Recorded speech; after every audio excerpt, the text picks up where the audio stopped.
Good afternoon. I'm currently at the amazing Anderton boat lift. This has been broken since January this year, but this is an amazing feat in engineering. It lifts your boat 50 foot from the river to the canal or vice versa. And as you know, I'm down to get my boat back on the canals. I really am. And with the boat lift out and also the way onto the ship canal out of action too, I'm trapped. But we know that. I've been trapped for ages. But today we're going to cruise from Anderton to Acton Bridge because there's a steam event going on this weekend. So it'll be quite exciting. And on today's cruise as well, I'm joined by this lovely lady here. This is Marcia, and she's 72 years of age. Oh, now wait a minute. I'm 27. 72 years of age, and at the moment she's currently travelling around the UK on her own, and she said it would make her day if she had a bit of a cruise on the Jolly Roger. So we're going cruising. We're going cruising. And I moved my boat here the other day to the bottom of the lift because this has a floating pontoon. So because I've had so much rain, when the levels do raise and lower, the boat's quite safe because it floats up and down. But yeah, we're heading off now, and I'm going to get Marcia doing a little bit of driving.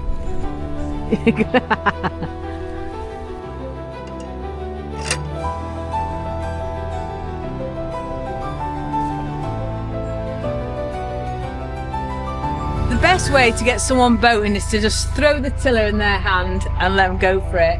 So if you stand a little bit more forward, because you don't want to, if you suddenly need to do the tiller that way, your body is obstructing you. Okay. So you want to come more forward. That's it. So your tiller is always behind you like that. Okay. Whoops, wrong way. So as most of you know, there's two routes off this river. The Anderton boat lift is one, and the Manchester ship canal is the other. And both routes are broken. So it would have been nice to stay at those moorings at the bottom of Anderton for a little bit longer, but they're actually only a 2-day mooring. And it's the same with the ones in Northwich. The floating pontoons are just 2 days, but at the end of this month, at the end of October, all the 2-day moorings, most of them anyway, unless it says otherwise, turn to 14 days. So it'll be a little bit easier then. But every time we know it's going to rain, I sort of head to those because it's safer. Because nobody wants to be sat on a river that decides to go from gentle to angry flow. And I may have some exciting news in the next few days about finally escaping this river. So how are you getting on with it, Marcia? Are you enjoying it? I love it. I absolutely love this. I want to give up my life in Mason, Michigan, and do this instead. So I'm going to move in with Heidi so she can take care of me in my old age. I'm going all over the place. So Marcia's been really brave because she's travelling the UK completely on her own for about a month, and you're loving it, aren't you? First time in her life she's gone off on her own and done some foreign travel, so well done you. That's quite inspiring. Well, this is the highlight of my life, and this is wonderful. This is the best part of the whole trip. Aww. Definitely. You're doing an absolutely fantastic job. That was well handled. Well done. You can crew for me anytime, but you're not moving in.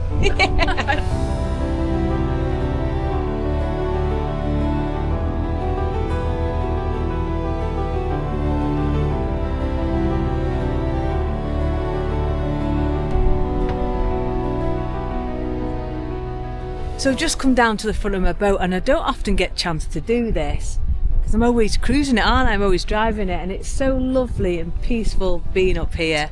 And the good thing as well about having the semi-trad stern is it's quite a big space. So over the past few days I've had quite a few friends on board, and they've all had a go at steering it and stuff, because the good thing about this river is it's nice and wide and deep, so great to practice on if you're a novice.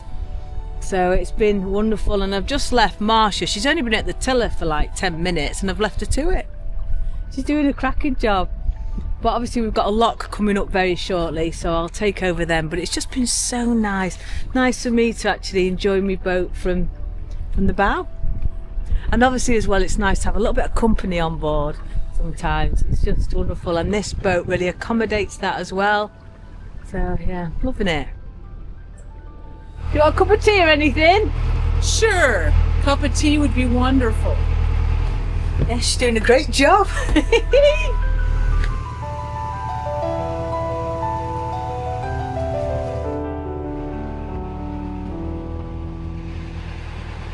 What made you decide to come to England? Well, I got to thinking about it and I thought, I should scope the place out in case I decide I need to emigrate from the United States. But seriously, I just love the history here. I've always been fascinated by the UK with everything it has to offer. Such a rich culture, friendly people. You just can't beat it. I got a chance to meet Heidi's lovely parents and they were just wonderful and it's just been the highlight of my life. Anyway, we've got the lock coming up now, so do you want me to take over? Are you all right? I'm not driving this into a lock.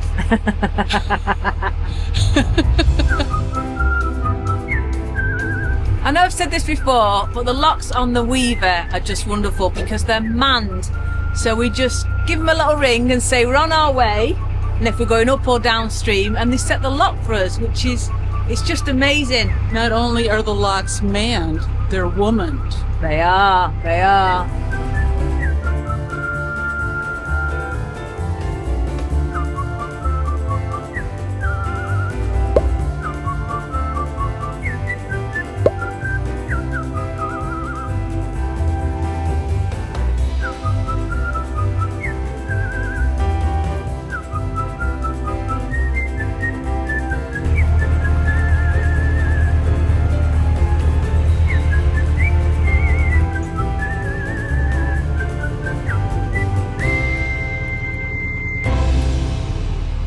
Because you're going to Wales tomorrow, I'm giving you a little Welsh. That's a Welsh. Oh my goodness, I haven't seen these before. Cheers. Cheers. Just wet the lips. Just wet the lips. This is a dark spiced rum. It's a dead man's fingers. And yeah, just to get us in the mood. It's only a little one, we're only wetting the lips. But yeah. Again. Yeah, again. Oh, you're like one of them, are you?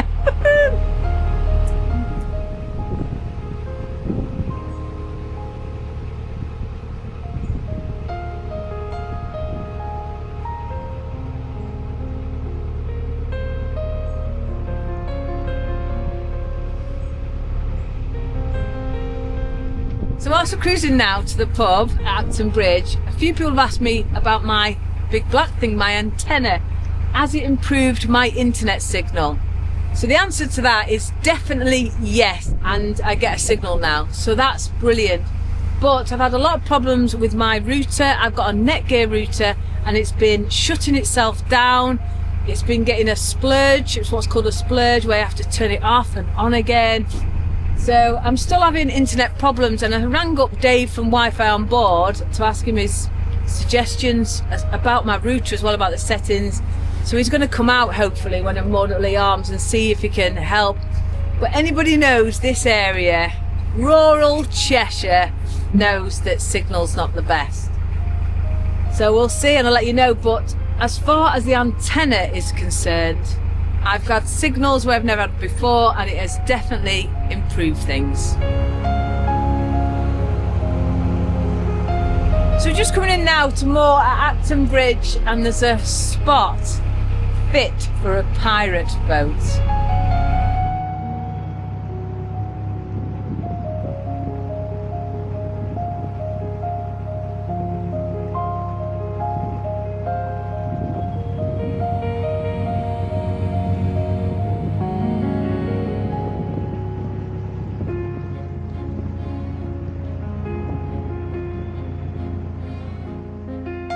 Once we were all moored up and lucky enough to see a white egret just across the way from us, we then headed to the Lee Arms pub to meet up with my parents and give Marcia a good send-off, as the next day she was heading to explore Wales.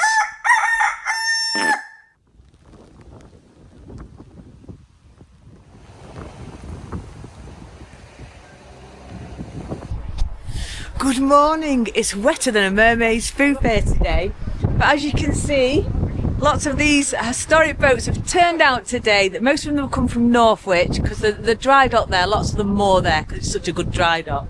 All turned out. The Danny's arrived. It's just moored up. You can hear it. And it's all for this wonderful steam weekend. I just wish the weather wasn't so bad, but it's nice to be moored in all these wonderful boats, all these wonderful boaters, the pub and all the steam engines. So in a little bit I'm going to take you around and show you what's going on.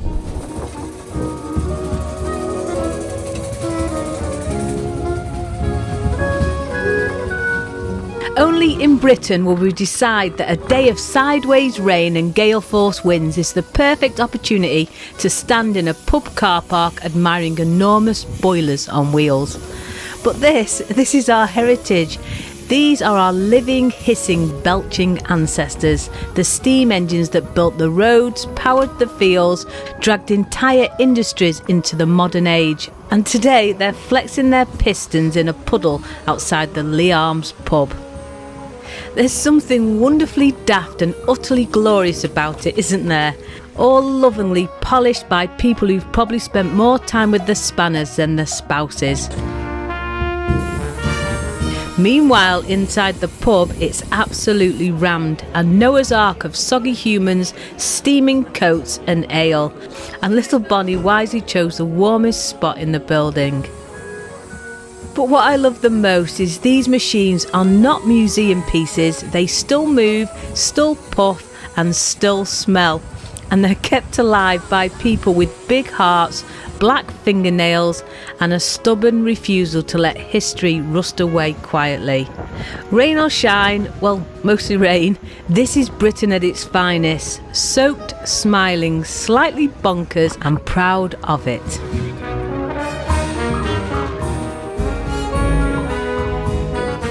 And if all that wasn't enough heritage for one gloriously soggy afternoon, just down on the river are the working boats, the grafters of the waterways. Before railways, before lorries, before Google Maps politely directed you down a farmer's ditch, it was these boats and the families who lived aboard them that kept Britain moving.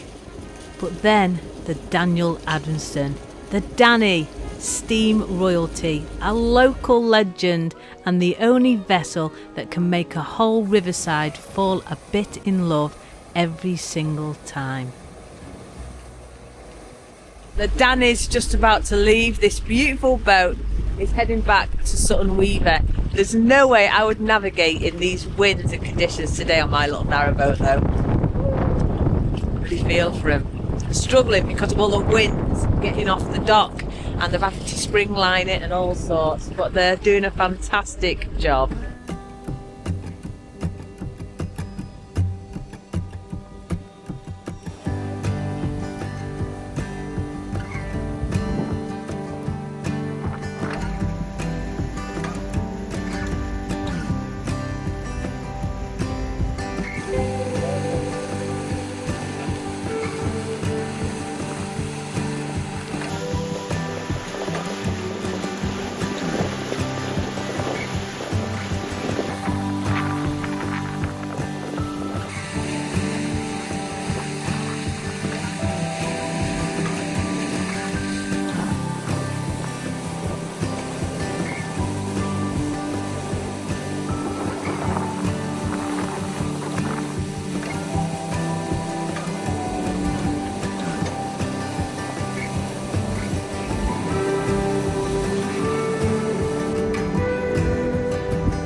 Fantastic job getting off there.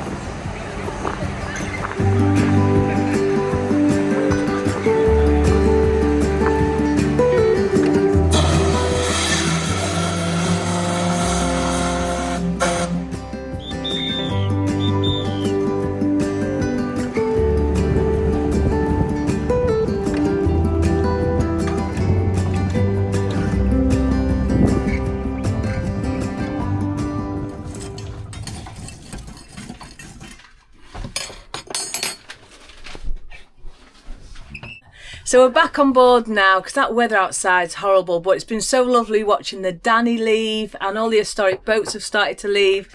So it's, you know, it's just nice being here. It's just been a shame about the weather. But one of the plus sides is I mentioned the other day that I was still having problems with my network, with my internet on the boat. So I gave my friend Dave a ring on Wi-Fi on board, and he's come out to have a look at what's been going on. So we came the other week and we fitted an aerial to use on the Netgear. Now, there was a few little compromises we had to make because the Netgear has 2 aerial sockets. So what we're going to do is we're going to fit a Teltonica. This router has 4 external aerial sockets using SMAs for the 4G, 5G, and then it has 2 aerial sockets for the Wi-Fi in the boat. So that means we can hide the router away and still get good coverage in the boat. So this is a very low power unit. It can have 2 SIMs. So we'll put a SIM into SIM 1. We'll put the EE SIM that Heidi's got into SIM 1. And then maybe at some point Heidi will put in a 3 or Vodafone SIM. One of the biggest problems I had with this Netgear one, which was really expensive, was it kept shutting itself down and it had enough power, it was just turning itself off. And I think that's to do with it's not designed for continual use. Because remember, I'm using it when I'm on the boat. But if I'm off the boat, anything like that, then I have my security cameras running as well, so it just couldn't handle it. Whereas the ones that Dave's got now, they're designed for continual use all the time, and they're a good saver on the power. So, but the truth will be in the pudding. It'll be in the pudding. So let's test them. So Dave at the moment is having a fiddle and fitting me this new posh router. So I'm hoping it just changes things. And it's one of the questions I always get asked, you know, boaters, how do you cope with power? How do you cope with toilets? And how do you cope for internet? And Dave's hopefully going to fix everything for me. But having the new aerial that I got a few weeks ago, that has made a massive difference because I've had a signal in places where I didn't have one before on this river. It's just, you know, I want it faster. We always want bigger, better, don't we? What have you done, Dave? Tell us what you've done. Tell us what you've done. Yeah. Well, so I've installed the router in the cupboard. Let's have a look. It's telling me now that it's connected to 4G and 5G, and the reason it does that is it's what is called an assisted connection. So it will connect to 4G first and then connect to 5G. That's kind of older 5G networks, but the new ones will just, what they call standalone, will just connect straight to 5G. But the big improvement is of this installation is we can now shut the cupboard.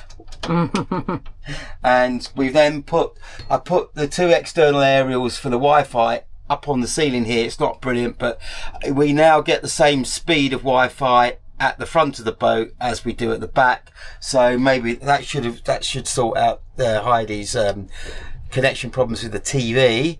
And we've loaded an app on Heidi's phone so she can then run the router, and then when she gets the second SIM, she'll be able to switch between the EE SIM and a 3 Vodafone SIM, probably going forward. Anyway, so that's where we are. Hopefully this will improve things, and if not, you'll probably see my ugly face again on this boat. No, it's brilliant. And those things, they're only temporary there. Those little willies hanging from the ceiling. They're because when I'm in my bedroom, because my Wi-Fi's right at the end in this cupboard, and then in the bedroom my TV's on the far wall. So the good thing now with them little dongle things, which we've just tested, is now I could be in bed and watch me Netflix and all that sort of stuff. And obviously as well, contact Dave. If you have any internet problems or queries and stuff, contact Dave at Wi-Fi on board. It's his job, and that's what he does. He helps you with your internet solutions. Some people can just buy something straight off his website, but he will know. So it's worth having a chat, and obviously I'll put all the links to everything in the description. But yeah, thanks Dave.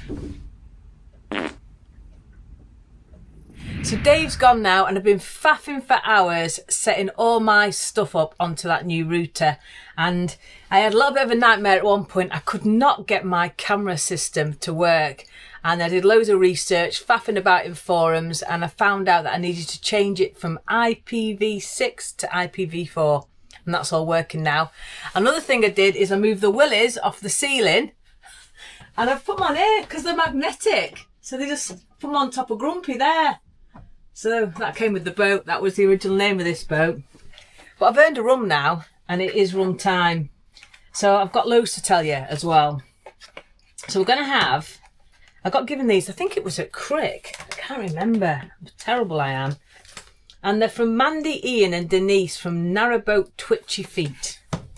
So there's 4 little rums in there. Look at that. They're brilliant. Nice, cute little bottles. So I'm going to go for this one. I saw this and thought, I fancy that. And it's a coconut one. Look at that. How cute is that, eh? That's bloody lovely, that. So I'm going to have that. And also, I just want to say a huge, massive, massive thank you to all those that took to buy me a coffee and PayPal last week. Wow. So very, very generous. I couldn't get over it, and I was showing my mum and dad, and they're just overwhelmed as well. A bit mental, to be honest. And because of that, and also massive thanks to Kaz and Tony from last week with their lovely donation, and my savings, and all the Buy Me Coffees recently, I've put it all together, and now I can afford to get off. And I'm getting off with another couple. They've actually booked a crane for a couple of weeks' time, I think it is. I'm not sure on the exact date. They've messaged me, said, do I want to pay towards it? Which obviously I can now. And then it's just the lorry and crane back in, which I've now saved for. So I'm getting off this river. I am getting off. So just thank you very much. So let's have a little bit of this little, oh bugger it, let's go to the top, eh? This is a coconut Cornish rock. Oh, it smells coconut as well. I love coconut. I love it when I'm in Thailand, places like that, and have all them coconutty cocktails and stuff. Right, so cheers everyone. Thank you so much for everything. Watching these videos, liking these videos, sharing these videos, and just completely overwhelmed. But I'm so ecstatic because I did not want to be here for winter. And with the marsh lock still out of action, the way onto the ship canal, which is a really easy way to go, it's just with that out of action, it's left us all trapped here. And some people are embracing it, they're staying, they've booked into a marina, and because the River Weaver is it's a beautiful, beautiful river. It's just with me being on my own, and I've seen what it's like. I just want to get back to the safety of the canals. So thank you everyone for everything. Cheers. And that is absolutely gorgeous. Wow. What's the percentage? It's sweet with a kick. 37.5. That is absolutely gorgeous. I've had over half a bottle. Anyway, I am going to leave the video here. Thank you so much for everything, and also a massive huge thank you to my lovely patrons. They're the ones getting it at the moment, you know, chops into them and putting my mind at rest and just being there for me. Thank you so much. So that's it everyone. Please take care, stay safe, and I'll see you next week. It's absolutely gorgeous.